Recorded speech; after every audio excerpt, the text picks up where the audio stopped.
एक महत्त्वाची बातमी हाती आलेली आहे।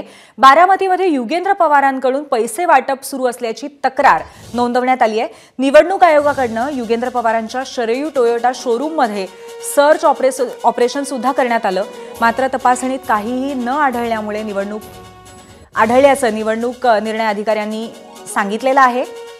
तर आताची एक महत्त्वाची बातमी आहे। बारामतीत युगेंद्र पवारांकडून पैसे वाटप सुरू असल्याची तक्रार करण्यात आली आहे।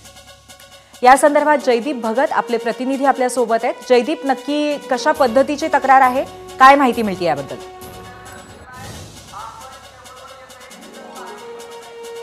पूर्वी खरं तर बारामतीची निवडणूक ही अत्यंत चुरशीची होताना आपल्याला पाहायला मिळते। या ठिकाणी काका विरुद्ध पुतण्या अशी लढाई होती। अजित पवारांच्या विरोधात त्यांचा पुतण्या जो आहे तो युगेंद्र पवार मैदानात उतरलेले आहेत आणि बारामतीमध्ये अगदी चुरशीची लढत होत असताना पैसे वाटपाचा जो आहे तो आरोप केला जातोय। काही 2 दिवसापूर्वी नटराज कला नाट्य मंदिर आहे त्या ठिकाणाहून पैसे वाटप केले असल्याचा आरोप करण्यात आला होता। त्या ठिकाणी देखील निवडणूक आयोगाने जे आहे त्या ठिकाणी गेला असता सर्च केला असता त्या ठिकाणी देखील काही सापडलं नव्हतं आणि काल संध्याकाळी एक तक्रार निवडणूक आयोगाला करण्यात आली होती की शरयू टोयोटा जे आहे त्यामध्ये जे देखील पैसे वाटप केल्याचा आरोप जो आहे तो तक्रारीतून करण्यात आला होता। त्यानंतर सर्च ऑपरेशन केला असता त्यामध्ये कोणतेही तथ्य नसल्याचं जे आहे ते निवडणूक निर्णय अधिकारी वैभव नावडकर यांनी आपल्याला सांगितलेलं आहे। त्याच्यामुळे बारामतीमध्ये जे आहे ते एकंदरीत चर्चा होती की पैसे वाटप होते, परंतु त्यामध्ये अद्यापपर्यंत अनेक ठिकाणी तक्रारी करण्यात आल्या, अनेक ठिकाणी सर्च ऑपरेशन करण्यात आलं, मात्र असा कुठलाही प्रकार घडला नसल्याचं जे आहे ते निवडणूक निर्णय अधिकाऱ्यांनी आपल्याला सांगितलेलं आहे।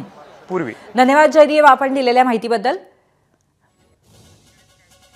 या संदर्भात निवडणूक अधिकाऱ्यांची काय प्रतिक्रिया आहे आपण पाहूया। नाही, तसं एफएसटी टीमने तपासलेलं आहे, तसं काही त्यात दिसलं नाही।